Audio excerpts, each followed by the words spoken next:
The first time I saw it clearly, it was standing beside my sleeping wife. I couldn't turn around.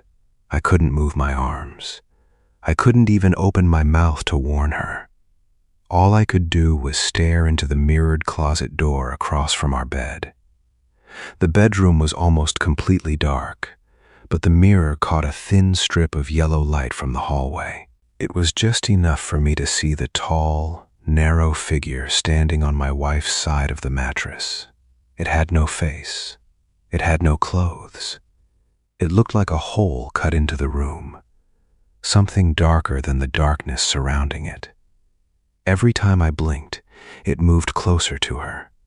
First, it was standing at the foot of the bed. Then, it was beside her legs. After my next blink, it was leaning over her shoulder.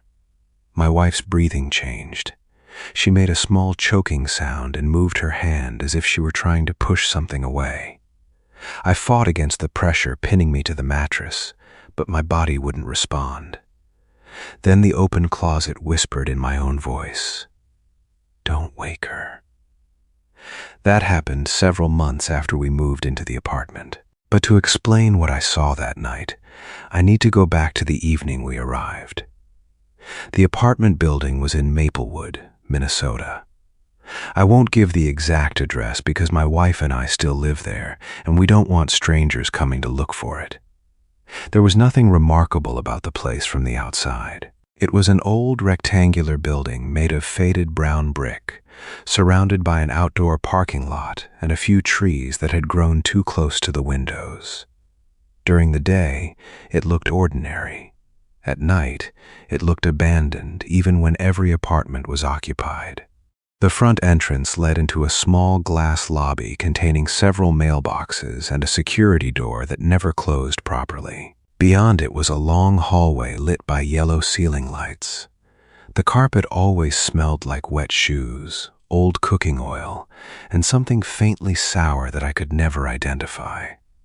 Our apartment was on the second floor. It had one bedroom, a small kitchen beside the entrance, and a living room with a sliding glass door leading to a narrow balcony. The bathroom was across from the bedroom. Inside the bedroom was a wide closet covered by two sliding mirror doors.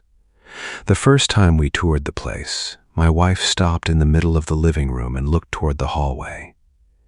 "This apartment feels heavy," she said. I asked her what she meant. "I don't know. The air feels old." I laughed and told her everything in the building was old. The carpet was old. The cabinets were old. Even the walls looked as if they had been painted over so many times that the rooms had become smaller. She didn't laugh with me. She kept staring down the hallway. We moved in on a Friday evening because that was when my cousin was available to help with his truck. By the time we carried the mattress upstairs, the sun had already disappeared and a light snow had begun falling over the parking lot. While my cousin and I struggled with the mattress, I noticed an elderly woman watching us from an apartment farther down the hallway. She stood behind a partially open door. I could see one pale hand wrapped around the edge and part of her face in the darkness. She didn't greet us. She didn't smile. She simply watched each piece of furniture pass. My wife noticed her too.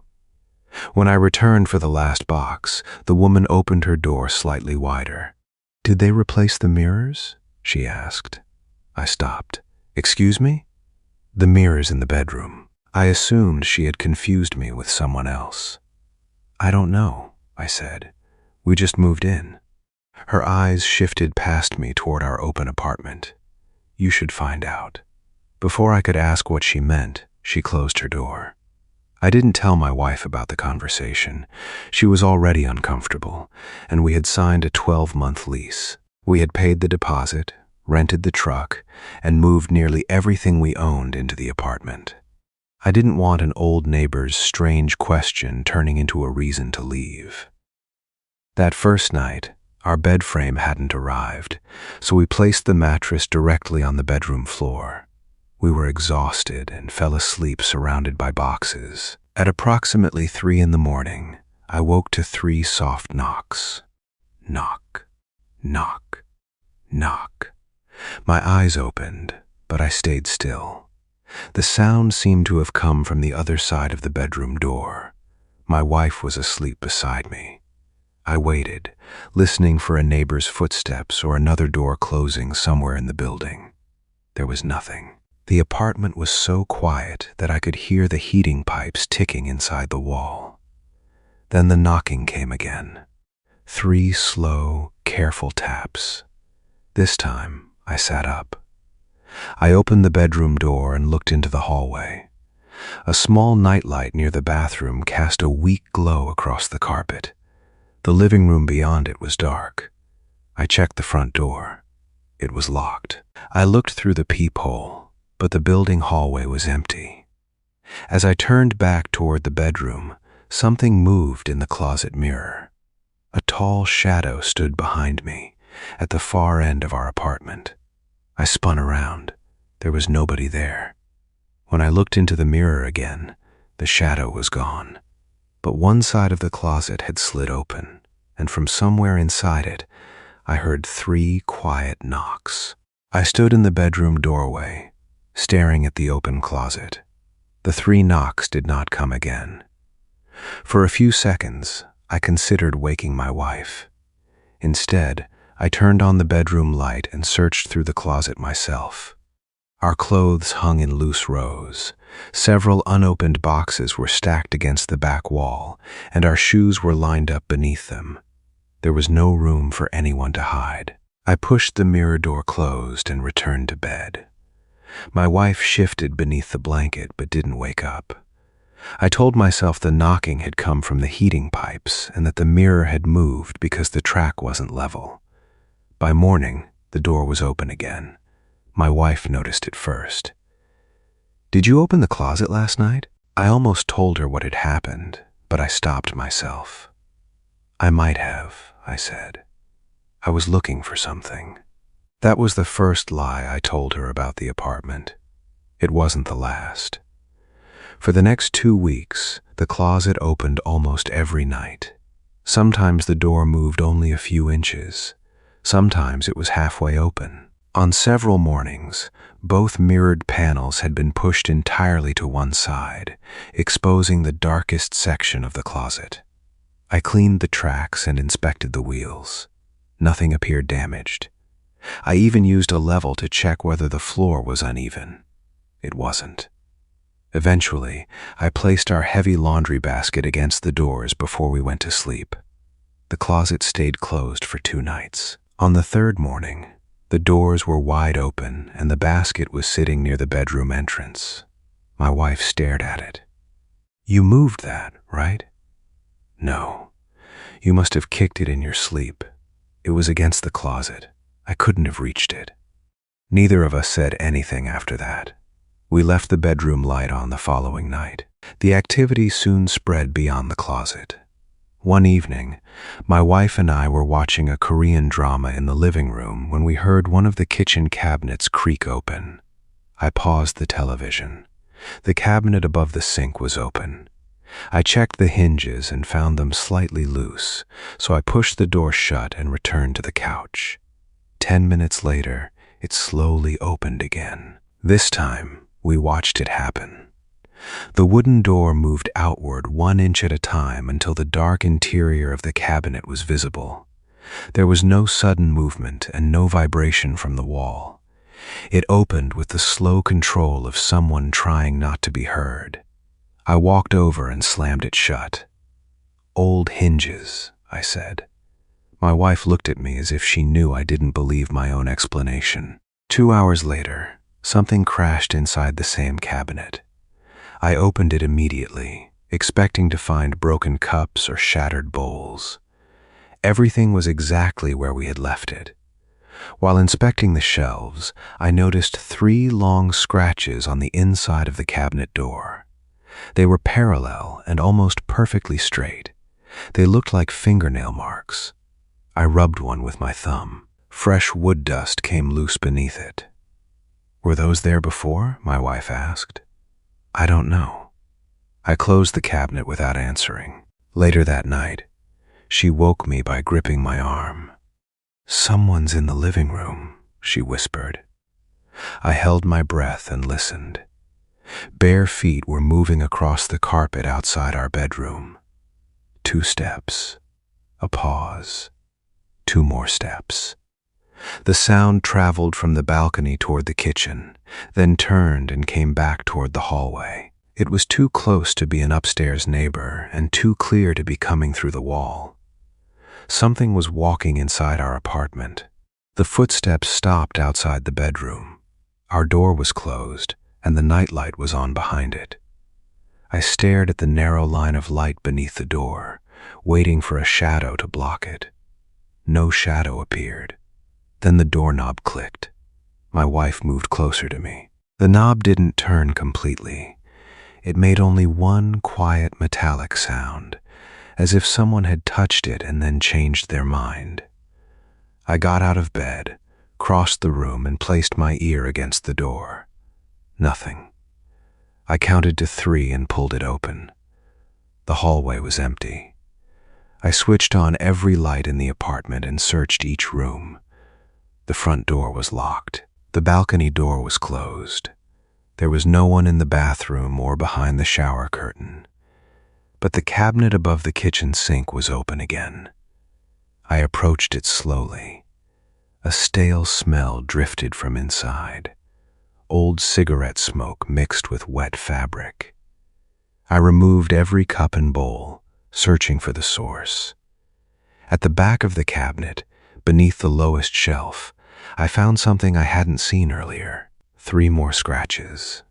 Below them, carved faintly into the wood, was a single word: open. I stepped backward. From the bedroom, the closet door began to slide. The sound moved slowly along its metal track, followed by 3 gentle knocks from inside the wall. That night, I slept facing away from the closet. Sometime before morning, the mattress sank behind me. The blanket tightened across my legs. Then something leaned close enough for me to feel cold breath against the back of my neck. At first, I thought my wife had sat down behind me. I was lying on my left side, facing the wall.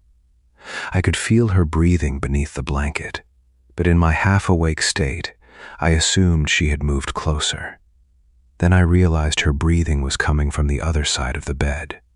The mattress dipped again. Something was sitting directly behind me. I tried to turn around, but my body wouldn't move. My arms felt pinned beneath an invisible weight. I attempted to call my wife's name, but my jaw refused to open. I had experienced sleep paralysis as a teenager, so I understood what was happening. I told myself it wasn't real. My mind had awakened before my body. The pressure, the fear, and the sensation of someone sitting behind me were only hallucinations. Then the blanket pulled tight around my ankles. The thing leaned over me. The back of my neck prickled as a cold presence lowered itself beside my ear. It began whispering rapidly in a language I didn't recognize. The sounds resembled words spoken backward through water. I tried to pray, but I couldn't organize my thoughts. All I could repeat in my head was one desperate command: stop, stop, stop. My wife moved in her sleep and bumped her knee against my leg. The pressure vanished. I sat up so quickly that my shoulder struck the wall. My wife woke and asked what was wrong.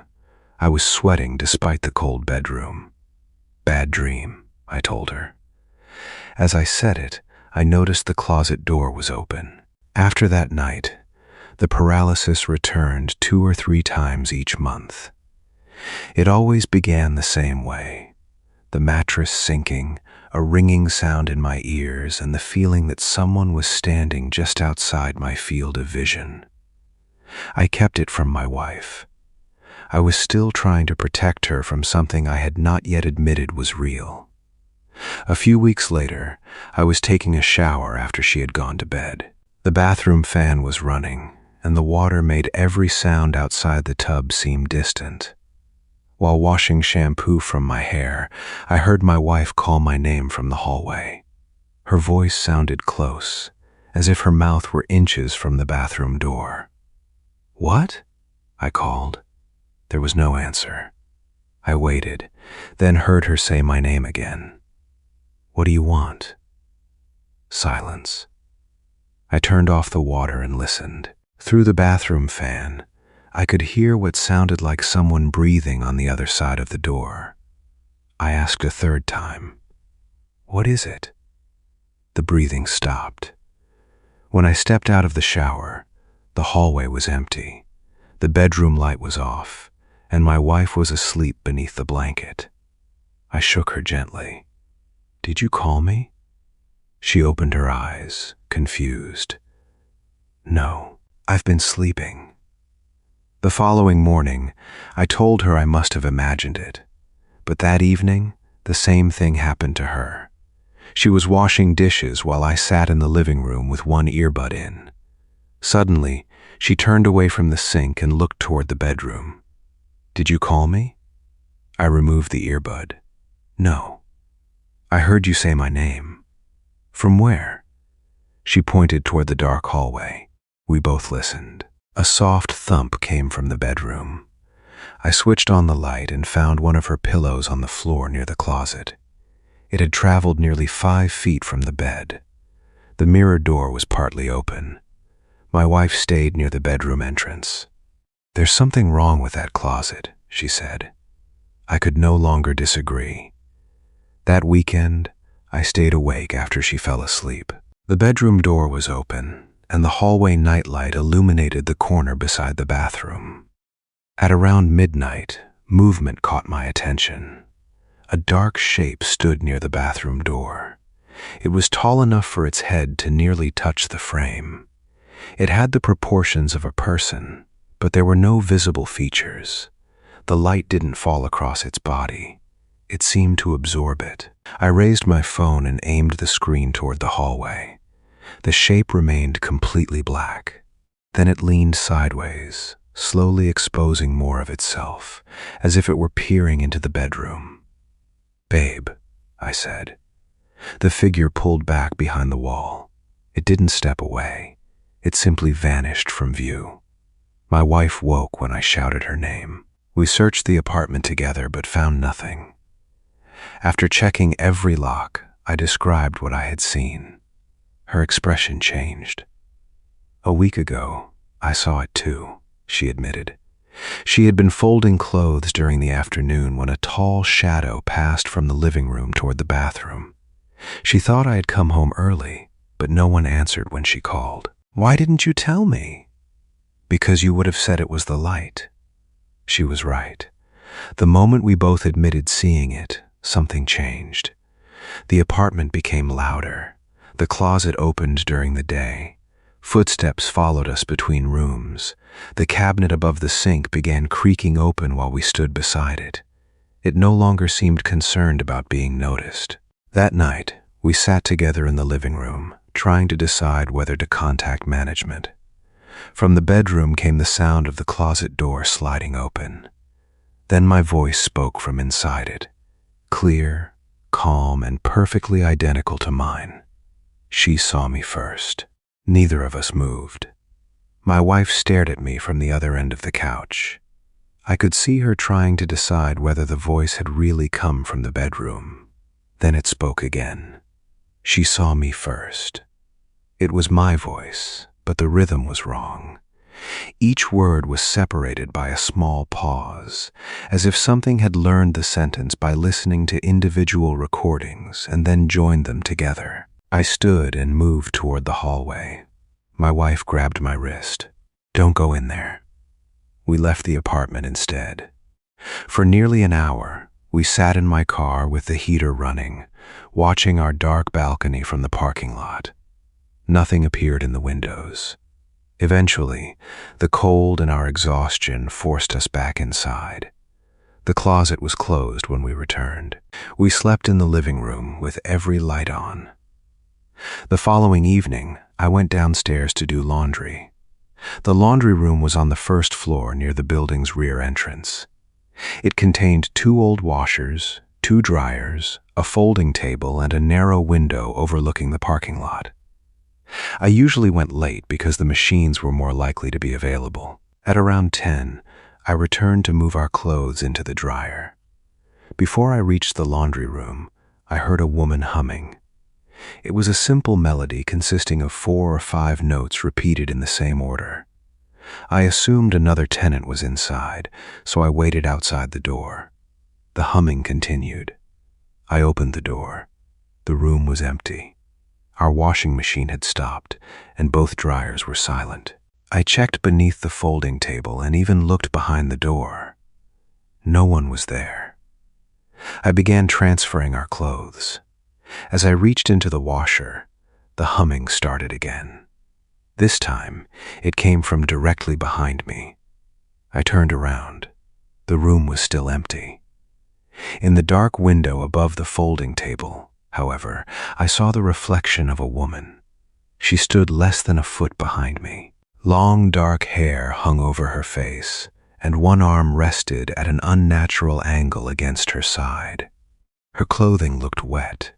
I spun around. No one was there. When I looked back at the window, the reflection was gone. I abandoned the laundry and ran upstairs.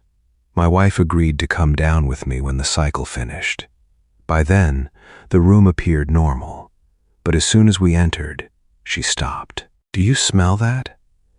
The air carried a faint perfume scent mixed with stale cigarette smoke.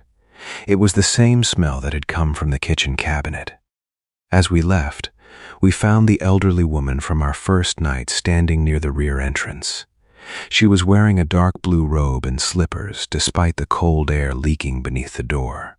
"You heard her," she said. My wife and I exchanged a look. "Who?" I asked. Instead of answering, the woman glanced toward the laundry room. I asked her name.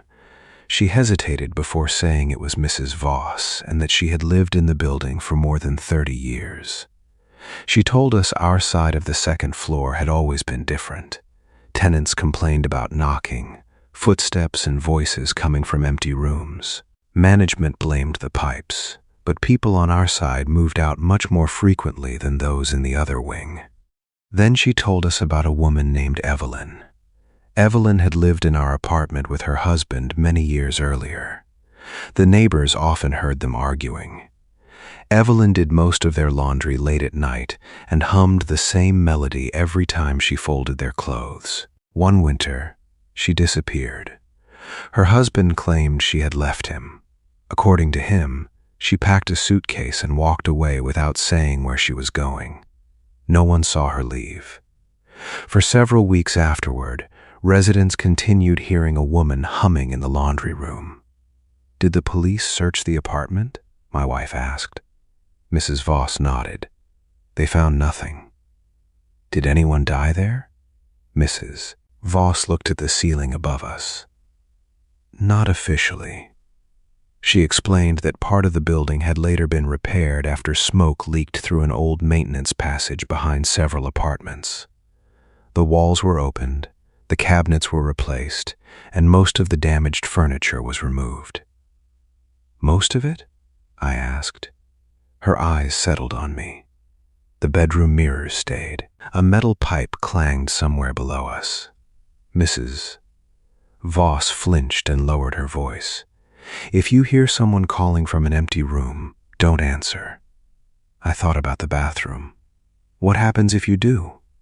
"It learns." My wife folded her arms tightly across her chest. "Learns what?" "Your voice. The first answer gets its attention. The second lets it remember you.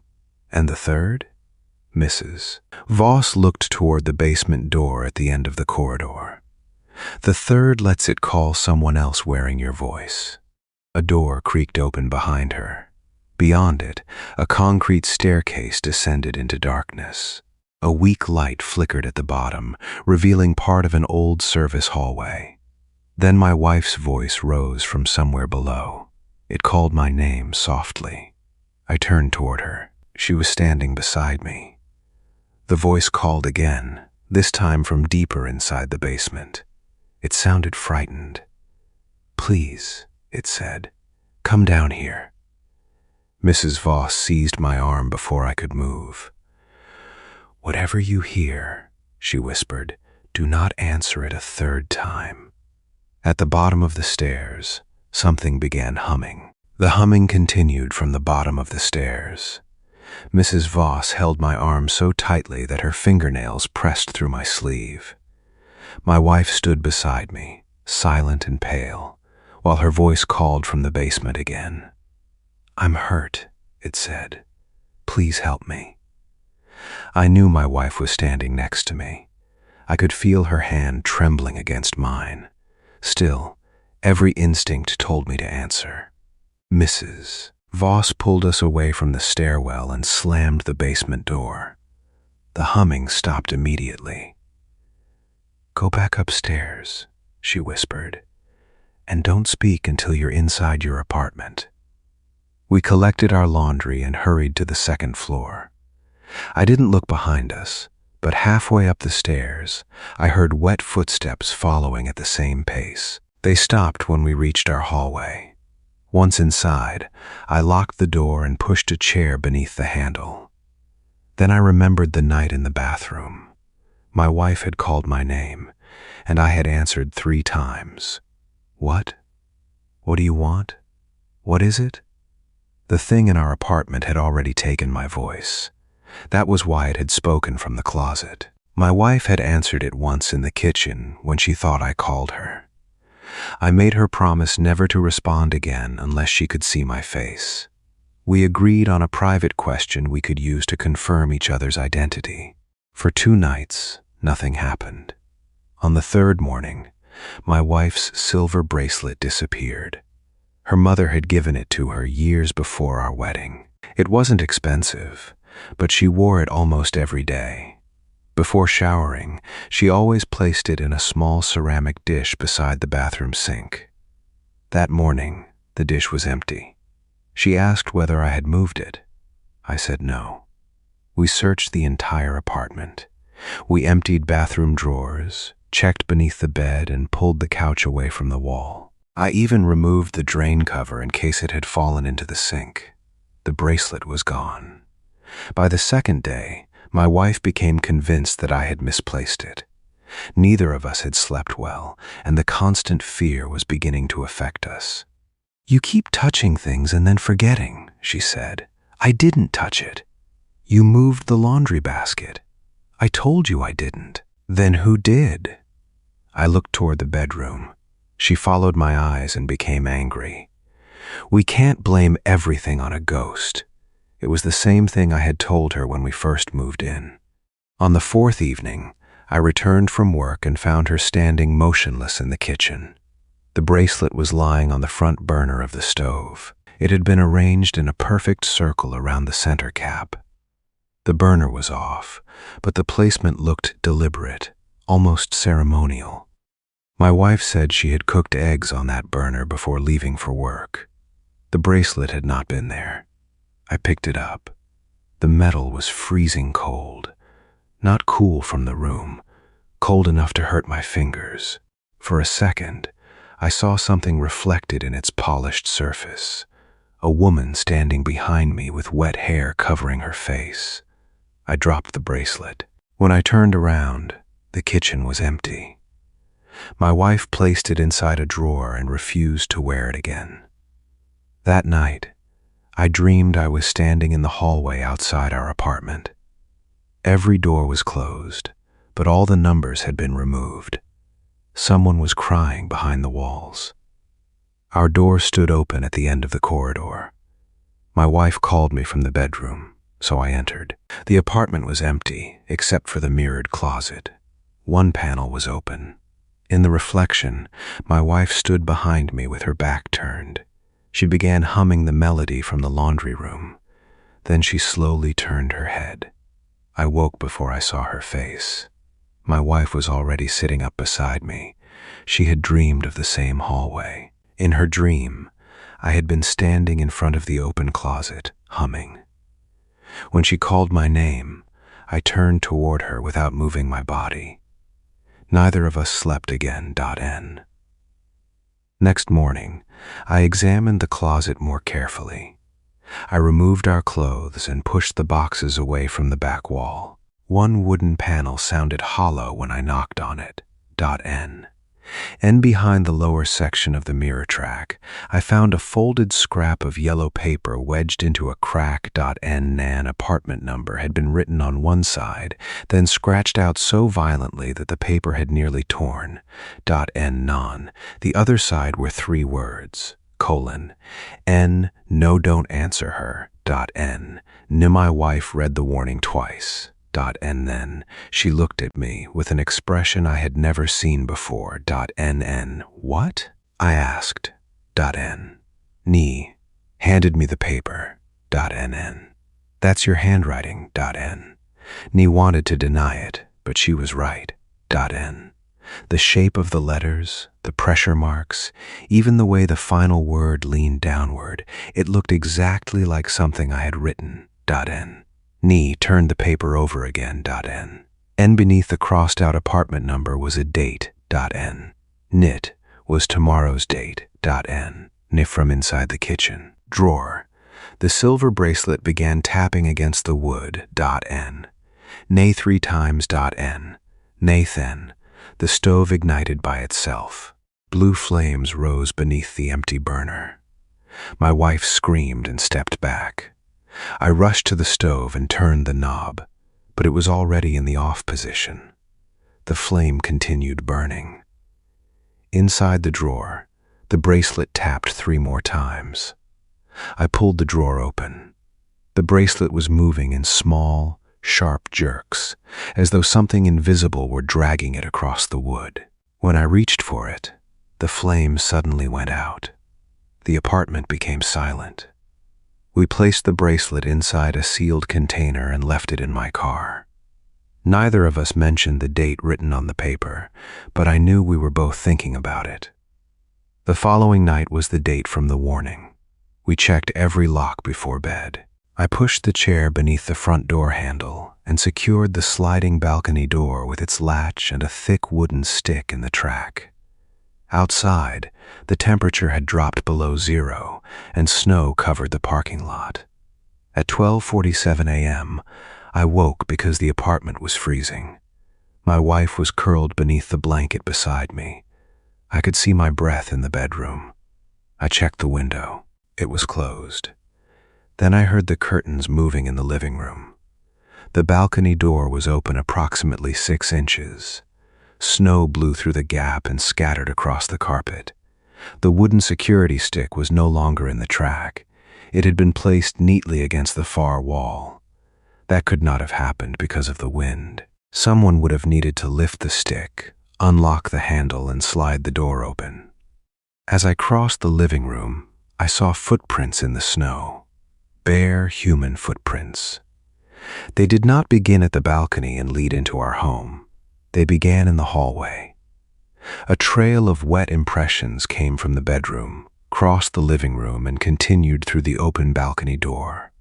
I followed them outside. The cold cut through my clothes immediately. From the second-floor balcony, I could see most of the parking lot beneath the orange security lights. A woman stood in the snow below me. She wore a white sleeping shirt and had her back turned. Her hair and body looked exactly like my wife's. "Babe?" I almost called. Then my wife spoke from behind me. "What are you looking at?" I turned. She was standing inside the apartment, wrapped in our blanket. When I looked down again, the parking lot was empty. No footprints marked the snow where the woman had been. I closed and locked the balcony door. On the inside of the glass, someone had drawn 3 vertical lines through the condensation. The next morning, we went to the management office. The manager told us there were no records of unusual incidents in our apartment. When I mentioned Evelyn, his attitude changed. "There's no tenant by that name in our current system," he said. "I'm not asking about the current system." He refused to discuss previous residents, claiming privacy rules prevented him from sharing their information. While he stepped into a back room to answer a telephone call, I noticed an old building plan lying open on his desk. Our apartment had once been larger. A narrow maintenance passage ran behind the bedroom closet and connected several units to the basement boiler corridor. On the newer plan hanging on the wall, that passage didn't exist. It had been sealed. I took a photograph before the manager returned. On our way out, my wife pointed to a handwritten notation beside the old passage. Smoke damage. Access closed. One person unaccounted for. Back at the apartment, we compared the plan with the number on the yellow paper. The scratched-out number was the original designation for our unit before the building had been renovated. Evelyn had lived in the same space. That evening, we placed our ears against the closet's back panel. At first, we heard only the faint vibration of the heating system. Then came 3 knocks from behind the wall. I knocked back once. My wife pulled my hand away, but it was too late. Something scratched along the other side of the panel. A woman began crying inside the wall. Between her sobs, she whispered my name. I didn't answer. The crying stopped. Then my own voice spoke from behind the mirror. You already did. The closet doors slid open at the same time. A cold draft escaped from behind our clothes, carrying the smell of wet fabric, old perfume, and cigarette smoke. The back panel had shifted outward, revealing a narrow black gap. Something white lay just inside. I reached into the opening and pulled it free. It was a photograph, stained with moisture and partly burned around the edges. A young woman stood in front of our apartment building beside a man whose face had been scratched away. On the back, someone had written, Evelyn and Daniel, first winter together. Below the names was a second message, written in handwriting identical to mine. If you open the wall, it will know you can see it. A floorboard creaked behind us. In the closet mirror, my wife and I were still kneeling beside the opening. But a third figure was standing between our reflections. I turned around. There was nothing behind us. In the mirror, however, the third figure remained. It was taller than either of us, with shoulders that nearly touched both sides of the closet. Its head tilted slowly toward my wife. She closed her eyes. Don't look at it, she whispered. I pulled both mirror doors aside. The reflection vanished, but the opening behind the closet had grown wider. Cold air flowed from the gap. We should have left. Instead, I took a flashlight and removed the loose wooden panel. A narrow maintenance passage stretched behind the wall. It was barely wide enough for a person to crawl through. The concrete floor was covered with gray dust, pieces of insulation, and dead insects. The smell was stronger inside. Wet clothes, perfume, cigarette smoke. I entered first. The passage descended gradually toward the basement. Every few feet, vertical wooden beams divided the walls of the surrounding apartments. Through them, I could hear televisions, conversations, and running water. Then I heard a woman humming below me. I continued until my flashlight illuminated a small recessed space between 2 support columns. Several objects had been hidden there. An empty perfume bottle, a rusted cigarette case, 3 white buttons, a woman's broken watch, and dozens of photographs. Most showed Evelyn and the man identified as Daniel. In the earlier pictures, they were smiling. In the later ones, Evelyn's face looked thinner, and dark marks appeared on her wrists. In one photograph, she stood beside the mirrored closet. Behind her reflection was the same tall shadow we had seen. My flashlight began flickering. Something scratched farther down the passage. I gathered the photographs and crawled backward. As I reached the opening, my wife grabbed my arms and helped pull me into the bedroom. The scratching followed me up the passage but stopped at the edge of the wall. We called Mrs. Voss. She arrived less than 15 minutes later. When she saw the objects, she sat on our couch and began crying. Daniel had controlled everything Evelyn did. He took her keys, followed her through the building, and sometimes locked her inside the apartment. Mrs. Voss had heard their arguments but never reported them. One night, Evelyn knocked on her door asking for help. She said Daniel had discovered the maintenance passage and used it to watch her through the walls. Mrs. Voss promised to call the police. She never did. By morning, Evelyn was gone. Daniel said she left him, Mrs. Voss told us. But after he moved away, we still heard his voice inside the walls. His voice? She nodded. It called Evelyn's name. Then it began calling other tenants. Mrs. Voss believed something had lived in the sealed passage long before either of them arrived. Daniel had opened a way for it to observe the apartments. It listened to him threaten Evelyn until it learned his voice. After Evelyn disappeared, it learned hers too. It doesn't haunt people, Mrs. Voss said. It rehearses them. According to her, it followed 3 stages.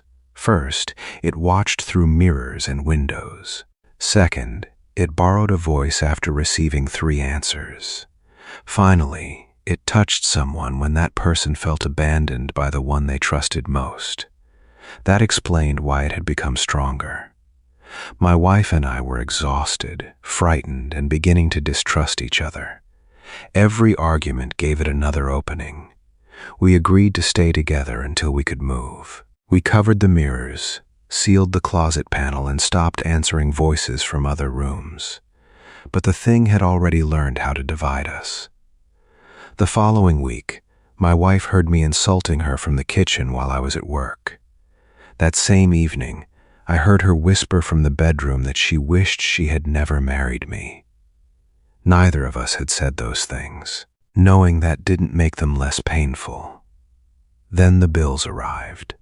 We argued about money, missing work, and the cost of breaking our lease. My wife wanted to stay with her parents. I accused her of leaving me alone to solve everything. The moment I said it, the bedroom door closed by itself. That night, we went to bed without apologizing. My wife faced the wall. I faced the closet. Sometime after 3 in the morning, a high sound pulled me from sleep. The room was dark. One mirrored door had opened despite the blanket we had taped across it. The fabric hung in torn strips, revealing a narrow section of reflection. I tried to move. I couldn't. At the foot of the bed stood the tall figure. Each time I blinked, it appeared closer. First, it was beside my feet. Then it was standing near my wife. Then it leaned over her sleeping body.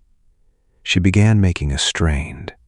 Her hand lifted from the mattress as if she were trying to push something away. I fought to say her name. From inside the open closet, something in my own voice. "Don't wake her." The figure placed one long, black hand over my wife's mouth. Then it turned its faceless head toward me. The pressure on my chest became unbearable. I tried to move one finger, then one hand, but my body remained completely paralyzed. The ringing in my ears grew louder until it drowned out everything except my wife's choking breaths. The figure bent lower over her. Its arm was too long. It stretched from its narrow shoulder to the black hand covering her mouth. My wife twisted beneath the blanket, but the mattress did not move under the creature's weight. It had no reflection of its own. In the mirror, I could see only an empty shape where its body should have been, like a section of the bedroom had been erased. "Don't wake her," my voice repeated from the closet. The words sounded more natural this time. It had been practicing. Fear had controlled me since the night we moved in. I had denied every warning because I didn't want to frighten my wife. Then I had hidden my experiences, blamed the building, and allowed the thing to make us question each other. Now it was touching her because she believed I had turned away from her. I stopped trying to move. Instead, I focused on the night before, the argument, the things I had said and the way I had let her fall asleep feeling alone. In my mind, I spoke directly to her. I'm here. I'm sorry. You are not alone. The figure's head snapped toward me. The pressure increased. My lungs felt as though they were collapsing. Small points of light appeared across my vision. I began praying. I repeated every prayer I could remember, mixing words and forgetting entire lines. It didn't matter. I kept going. My wife's hand moved across the mattress. Her fingers touched mine. The figure trembled. For the first time, I managed to make a sound. It was barely more than a breath, but I said her name. The thing over her recoiled. My wife's eyes opened. At that exact moment, something crashed in the living room. The paralysis broke. I sat up gasping and pulled my wife toward me.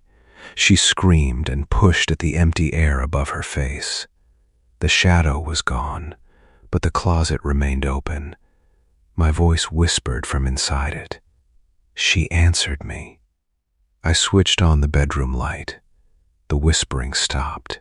My wife was crying so hard that she could barely speak. She told me she had awakened to the sensation of a hand pressing over her mouth. She tried to call my name, but something whispered into her ear that I had left her. We searched the apartment to find what had fallen. Our wedding photograph lay face down in the living room. The nail was still fixed securely in the wall. The metal hook on the frame had not broken. Yet the glass had shattered beneath the photograph, as if something had struck it from inside the frame. We didn't sleep again. At sunrise, we called Mrs. Voss and asked her to come upstairs. There was no answer. When we knocked on her door, a young man opened it. He said he had lived there for almost 2 years. I described the elderly woman, but he insisted no one matching that description lived with him. Later, management told us the apartment had not been rented to anyone named Voss in more than 20 years. That afternoon, I looked through the photographs from the maintenance passage. In the oldest picture, Evelyn stood in the lobby beside several residents. Mrs. Voss was standing behind her. She looked exactly as she had when we met her. On the back of the photograph was a date from 27 years earlier. We returned to the bedroom and opened the sealed passage one last time. We placed Evelyn's photographs, her perfume bottle and the broken watch in the small space where I had found them. I don't know whether Evelyn was the presence humming in the laundry room or another victim whose voice had been stolen, but I spoke into the darkness anyway. We know you were here, I said. We know you didn't simply leave. Something shifted far below us, I continued, but we will not answer it again. My wife took my hand, and together we closed the panel. I reinforced it with screws and moved the closet away from the opening. Then we covered both mirrors completely. The apartment became quiet, not normal, just quiet. We still heard occasional footsteps in the living room. Sometimes the kitchen cabinet opened during the night. Once, I woke to find 3 scratches on the fabric covering the mirror. But the figure did not return to our bedroom. We began saving money to move. Breaking the lease and finding another apartment in Maplewood was more expensive than we expected, so we stayed. That is the part most people don't understand. They ask why we didn't leave immediately. The truth is that fear does not pay a deposit. Fear does not cover moving expenses. And sometimes the place you know is dangerous is still the only place you can afford to live. Several months passed. My wife and I stopped discussing the figure. We repaired the trust it had tried to destroy, and we developed simple rules. We never answered a voice unless we could see each other. We never slept after an argument without making peace. We never opened the closet after dark. Then, 2 weeks ago, I installed a security camera in the living room. One afternoon, while we were both at work, the camera detected movement. The recording began at 3:03 p.m. For the first minute, nothing happened. The apartment was empty and brightly lit. Then the bedroom door slowly opened at the end of the hallway. The tall figure emerged.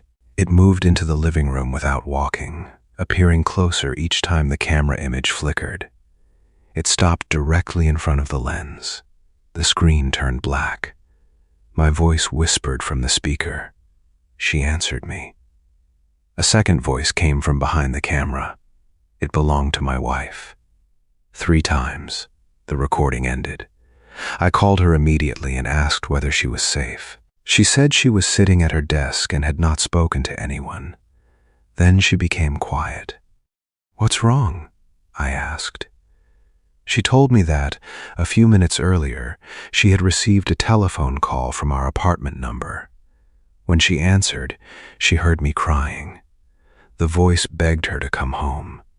She knew I was at work, so she hung up. I asked if she had said anything during the call. There was a long silence. Finally, she whispered. I asked who it was. I felt my stomach tighten. "How many times?" Before she could answer, 3 soft knocks sounded from the other side of my office door. Then my wife's voice spoke from the empty hallway outside. "Please," it said, "come home."